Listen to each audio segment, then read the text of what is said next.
análisis y mucho más aquí en Sala de Prensa Blue. Estamos de regreso en Sala de Prensa Blue. Hoy es domingo 11 de enero. Parece que fuera noviembre ya de este año que arrancó, por la cantidad de noticias que nos ha tocado contar, la cantidad de hechos que la gente, la opinión pública ha recibido, no solamente en Colombia, sino en el mundo, por cuenta de lo que pasó en Venezuela. Y mucha tinta ha corrido. Muchas voces se han escuchado sobre el operativo que terminó con la captura de Nicolás Maduro. Lo hemos hablado en diferentes espacios, lo hicimos hace una semana aquí en Sala de Prensa Blue. Pues bien, Andreina Solórzano, nuestra querida compañera aquí de Blue Radio y de Noticias Caracol, habló con un excontratista de la DEA, experto en este tipo de operaciones de asalto como la que terminó con la captura del dictador que hoy está en una celda en los Estados Unidos. Andreina. Tenemos el gusto de saludar a esta hora a Martín Rodil. Él ha trabajado con la DEA y con varias fiscalías en los Estados Unidos, sobre todo en casos de corrupción y de narcotráfico. Tiene muy buena reputación en Estados Unidos como un investigador que consigue información y recluta testigos para casos emblemáticos relacionados con el régimen de Venezuela y con pagos ilícitos en la estatal petrolera de Venezuela, PDVSA. Martín Rodil, gracias por estar con nosotros en Noticias Caracol y Blue Radio. Gracias a ustedes por la invitación, un placer acompañarles. Martín, hoy estamos siendo testigos los venezolanos de algo que pensábamos que no iba a suceder, y es ver a Nicolás Maduro enfrentando a la justicia en los Estados Unidos. Sinceramente, Martín, ¿usted lo veía venir? Mira, después de 20 años de trabajo de investigación y construcción de los casos criminales a los cuales él se enfrenta ahora, iba a ocurrir tarde o temprano. Obviamente, no cualquier presidente de Estados Unidos iba a tener la valentía, el coraje y la determinación que ha tenido el presidente Trump de hacer la captura, particularmente de la manera como lo hizo, pero el brazo de la justicia es muy largo, tarde o temprano le iba a llegar. Los hermanos Rodríguez entregaron a Nicolás Maduro y de ser así, ¿esto se habría dado a raíz de la operación militar en el Caribe o desde cuándo viene? Los hermanos Rodríguez son dos hermanos llenos de ambición, por encima de cualquier cosa. Y en su ambición desmedida, vieron una oportunidad donde percibieron que los días de Maduro estaban contados y ellos poder quedarse con el control del gobierno. Y evidentemente la hermana en particular de Jorge, Delcy, fue la persona que, como lo dije en una entrevista en otro medio, estaba negociando, estuvo negociando, es público además, ya el presidente lo ha dicho, de Estados Unidos. Ella negoció pensando que el presidente Trump la estaba invitando a una fiesta y se encontró ahora con que le invitaron a un funeral. ¿A qué se refiere con eso? Que simple y llanamente está en una situación donde es de manera interina y donde la misión más grande que ella tiene es entregar los restos del cartel. Entonces, un funeral del cartel. Y ella pensó que le iban a dejar encargada para concluir el mandato de Maduro y terminar el término del mandato, que es un gobierno ilegítimo. Nunca le pasó por la cabeza de que si Estados Unidos no reconocía a Maduro como presidente legítimo, mucho menos la puede reconocer a ella como presidenta legítima. Es un tema de estabilidad. ¿Cuál ha sido el papel de Delcy Rodríguez en la dictadura? ¿Qué se le puede adjudicar a ella? ¿Hasta dónde llegan los tentáculos de estos hermanos Rodríguez? Uf, mira, ella tiene, ella es mucho más peligrosa que Maduro, porque es más inteligente, es más educada, es más preparada académicamente, formalmente, ideológicamente. Es una mujer que ha tenido estudió en Francia, estudió en Inglaterra, habla varios idiomas, mucho más inteligente que Maduro. Lo que pasa es que Trump es más inteligente que ella y ellos subestimaron a Trump. Y por eso es que está en la situación que está. Pero mira, la participación de ellos en las actividades criminales, ellos son más criminales que Maduro. Lo que pasa es que han sido más astutos y han logrado sobrevivir por más tiempo sin acusaciones criminales que ella hoy en día sabe que las tiene en Estados Unidos, que tiene las investigaciones en curso. Su relacionamiento a través de su novio, que es una persona pública y conocida, miembro de Hezbollah, la relación de ella con la Guardia Revolucionaria iraní, con Hamas, el grupo terrorista de Hamas, los fondos que ella controló y ha manejado para esas organizaciones terroristas, dineros de la FARC que iban para Venezuela y de Venezuela terminaban en el Medio Oriente por parte del intercambio de droga entre la FARC y el ELN con esos grupos terroristas donde Venezuela servía de intermediario en esas transacciones y ella supervisaba eso. Adicionalmente, ella es la madre de la corrupción de PDVSA desde los últimos 5 años porque ha controlado PDVSA desde la vicepresidencia, después directamente. Entonces, todos los casos de corrupción de PDVSA que están bajo investigación criminal de Estados Unidos son de su responsabilidad, son bajo su administración. Y puedo pasar 3 horas enumerando cualquier cantidad de crímenes, violaciones de derechos humanos, mandar a torturar estudiantes en las posiciones de poder que ella ha estado, o sea, junto a otros generales, a unos generales del ejército venezolano que controlaban el sistema nacional de inteligencia y del estado policial. Mira, son muchísimos los crímenes y ella hoy en día está más consciente de que si ella no cumple con lo que tiene que cumplir, que le está demandando el gobierno de Estados Unidos, ella tiene un futuro, como lo dijo el presidente Trump, peor que el de Maduro. Usted nos hablaba ahora de las relaciones del régimen con Irán, con Hezbollah, con Hamas, con las FARC. Tal vez con las FARC es un poco más evidente también porque a nivel territorial, pues Venezuela se convirtió en un santuario para que tanto el ELN como las FARC hicieran sus campamentos allá incluso y se sintieran a sus anchas. Pero con estas otras fuerzas, con Irán, Hezbollah, Hamas, ¿en qué residía, digamos, ese intercambio de favores? O sea, ¿en qué servía Venezuela a estos grupos y qué hacían estos grupos por el régimen venezolano?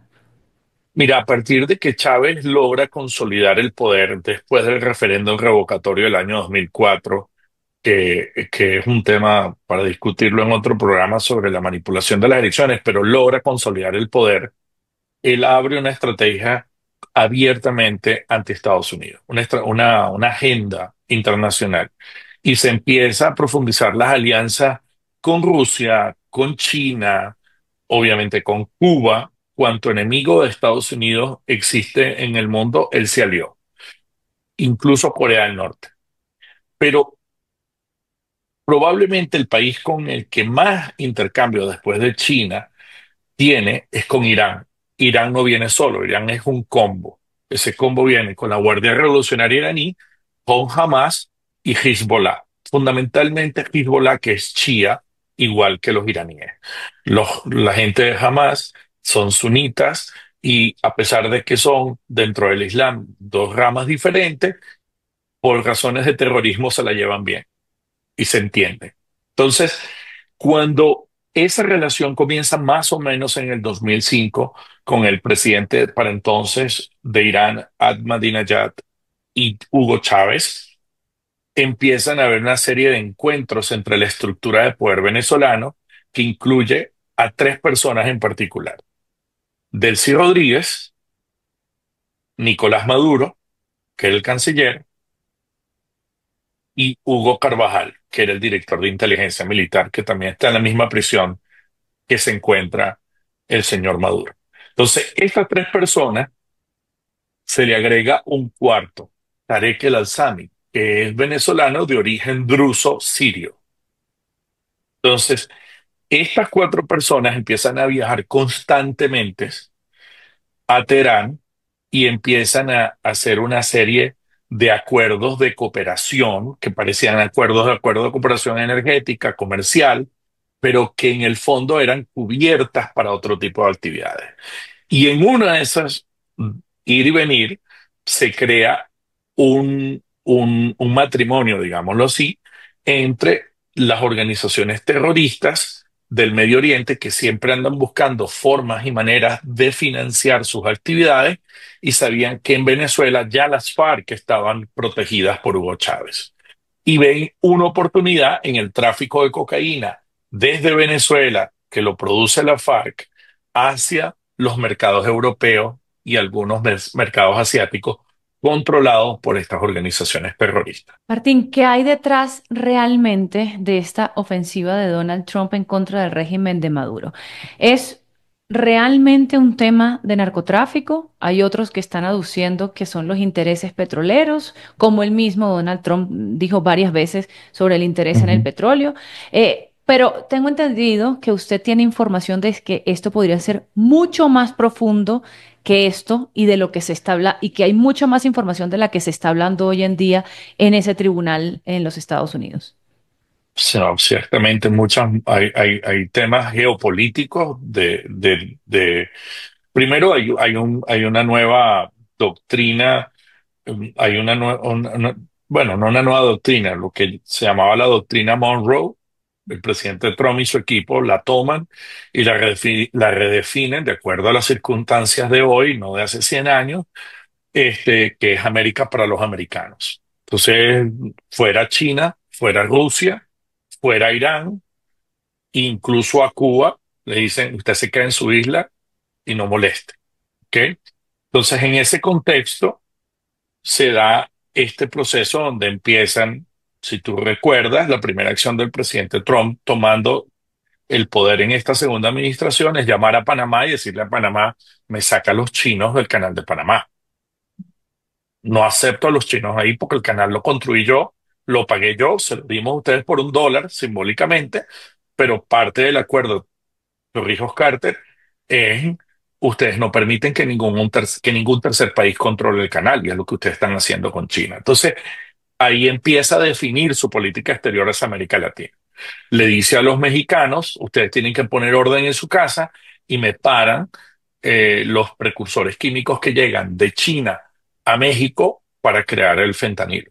Martín, háblenos de esta investigación que creo que hasta ahora no se ha hablado demasiado, pero creería yo que pronto se va a empezar a escuchar, que usted hizo con su socio Gary Bernstein, que está consignado en un libro y que también tiene unas declaraciones absolutamente escandalosas de hasta dónde han llegado los tentáculos del régimen venezolano en el daño que han hecho en muchos países.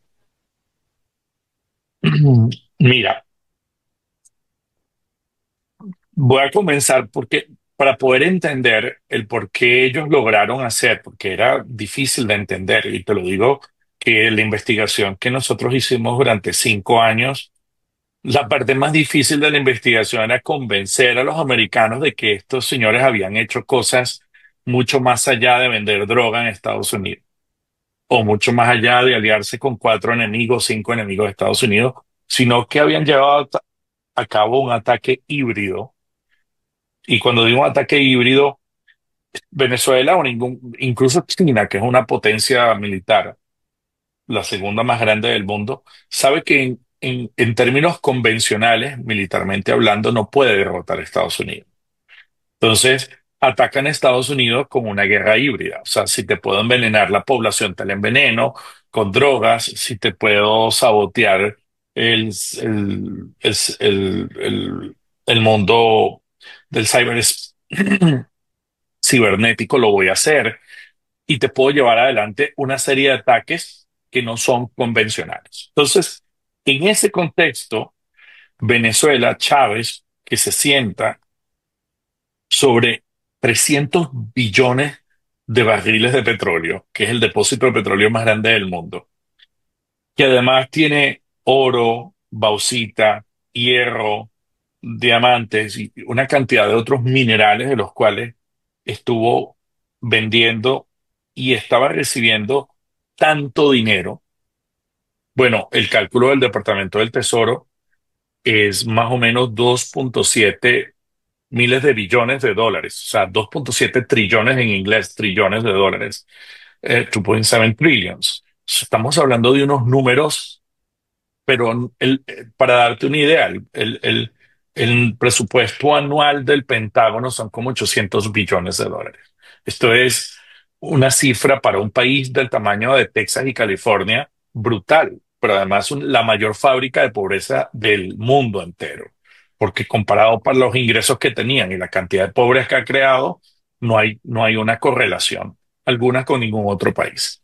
En el caso de los países africanos, bueno, no tienen esta riqueza, pero este tenía, no había por qué haber tener pobres. Entonces, en ese contexto, con ese poder financiero y con la asesoría del gobierno cubano, agarraron ese dinero y empezaron a hacer distintas cantidades de cosas. Y entre las cosas es que empezaron a comprar aliados políticos en distintos países de América del Sur. Empezaron por América del Sur y luego se fueron expandiendo a América Central y luego se expandieron al Caribe, porque lo que andaban buscando era tener aliados. Entonces, ¿cuál fue el mecanismo más efectivo que ellos descubrieron? Bueno, ellos habían hecho una empresa de elecciones donde habían diseñado un software para elecciones que era hecho en Venezuela por ellos, con el cual descubrimos que se robaban las elecciones. Cuando En nos tocó Venezuela. hablar en Venezuela, cuando nos toca hablar con los ingenieros que reclutamos, que fueron parte del equipo que construyó el software, nos dicen, no, desde el 2004 nos hemos robado todas las elecciones. Ninguna elección ha sido legítima. Claro, como era con una tecnología que poca gente podía comprender, parecía hasta fantasioso. Entonces, eso nos llevó a transitar a que empezamos a hacer la traza del software, donde lo habían llevado. Y nos damos cuenta que Smartmatic empieza a vender el software en Brasil, en Argentina, en cada país que se elegía un aliado de Chávez. O sea, esto es como el combo de McDonald's. Viene con papita y Coca-Cola. O sea, esto viene el dinero, el financiamiento del candidato y además modernizan el sistema electoral con este software. Pero ellos en el 2005, con el dinero del petróleo, se compran la segunda empresa electoral más grande de Estados Unidos que se llama Sequoia Voting System en Denver, Colorado. Y sacan el software de la empresa que originalmente tenía, lo tiran a la basura e instalan con un nuevo nombre el mismo software venezolano que esta vez se llama WinEDS. Ese software después, cuando el gobierno de Estados Unidos en el 2006 abre una investigación sobre el origen de la propiedad corporativa de esa empresa y estos venezolanos no querían revelar, ¿por qué? Porque detrás estaba el señor Jorge Rodríguez, hermano de Delcy, y Diosdado Cabello. Entonces esto fue lo que hace que ellos, entre comillas, terminan vendiendo Sequoia a otra empresa que se llama Dominion, que es una empresa canadiense. Esa empresa tenía solo un condado en las afueras de Toronto, microscópica. Dato interesante, ¿dónde se conocen Smartmatic y Dominion para organizar la venta de Sequoia? En Bogotá, en Colombia, en una conferencia que había regional sobre elecciones, modernización de elecciones. Ahí se encuentran más o menos en el año 2008. Y ahí ocurre la transferencia del software a Dominion, pero seguía siendo controlado por el chavismo. Porque el software, si tú tienes una computadora enfrente tuya, Microsoft o Apple, la computadora es tuya, pero el software pertenece o a Microsoft o a Apple. Y ellos cambian el software con tu autorización, no sin tu autorización, el día que ellos quieran. Bueno, ese principio es exactamente el mismo que se da con esto. Entonces pasaron, como llamamos coloquialmente en Venezuela, por debajo de la mesa, porque se lo venden a una empresa canadiense, pero la empresa canadiense no hace la revelación al gobierno americano y quienes seguían teniendo el control del software eran estos señores en Venezuela, a través de una serie de empresas porque crean Un entramado. una telaraña increíble en el mundo de estructuras corporativas que hacían perder la trazabilidad de quien realmente tenía el control. Ahora, ¿cómo se ejecuta un fraude?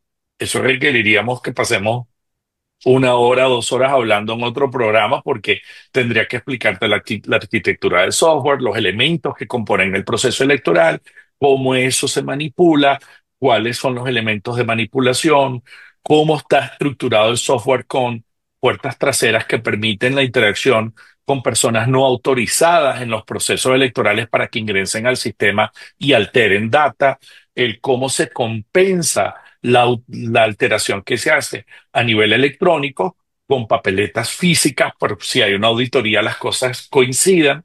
Entonces es mucho más complicado y es lo que está en el libro. Si vas por el libro, te vas a dar cuenta. ¿Nos recuerda el Este, título del libro? Está en inglés todavía, la traducción en español sería elecciones robadas, pero en inglés se llama Stolen Elections. Y eso obviamente se le presentó a las autoridades americanas, al Departamento de Justicia, y eso se documentó. Y los testigos, los ingenieros, fueron entrevistados por fiscales federales, donde se empieza a hacer un proceso de documentación de la estructura criminal, cómo lo hacen, dónde lo hacen, cuáles son los problemas. Y cuando Estados Unidos, no puedo decirte en qué jurisdicción, confisca en un estado, confisca todo el ecosistema por orden judicial. Y lo que hace es que lo abre con peritos, ingenieros eh, de informática americanos, y lo que hacen es ver si lo que estaba alegado en la historia de los testigos coincidía con lo que estaba en el sistema. Y efectivamente coincide. Pero ese software se dispersó por 72 países en el mundo. Por 72 países. Entonces, incluirás, pero bueno, como un narcoestado logra ese poder. Bueno, con 2.000 trillones de dólares compras lo que sea donde sea. Por último, ya para cerrar esta muy interesante entrevista, Martín Rodil, ¿está en los planes de Trump desmantelar el régimen de Maduro? Y si es así, ¿qué va a pasar con Diosdado, con Padrino, con los Rodríguez? Mira, si yo fuera Diosdado, Padrino o los Rodríguez, tomara en serio la oferta que les han dado de desaparecer de la faz de la tierra ya. Progresivamente, pero se tienen que ir. Progresivamente lo digo porque se requiere que haya una transición ordenada, que no haya anarquía en el país, que no haya caos, donde vendrá el proceso de restauración de la democracia y los actores políticos que conocemos, María Corina, Edmundo, todos le tocarán hacer un rol en esa reconstrucción. Pero lo que sí queda claro, y si no lo tienen claro, entonces viven en un universo paralelo, es que el presidente Trump no está jugando y que cuando dice que va a acabar con el cartel, ya ese proceso empezó y va a concluir en un corto plazo, no va a tomar mucho tiempo. Martín Rodil, contratista de la DEA, investigador venezolano. Gracias por por este tiempo con nosotros y bueno, nos deja con muchas más preguntas. Esperamos en otra oportunidad poder contar con usted. Muchas gracias. Andre, Andreina, gracias a ustedes por la invitación, que tengan un buen día y muchas gracias y siempre a la orden. Aquí en Sala de Prensa Blue se lo contamos de una manera clara y diferente. Gracias a ustedes. Nuevamente Mañanas Blue con Néstor Morales es el programa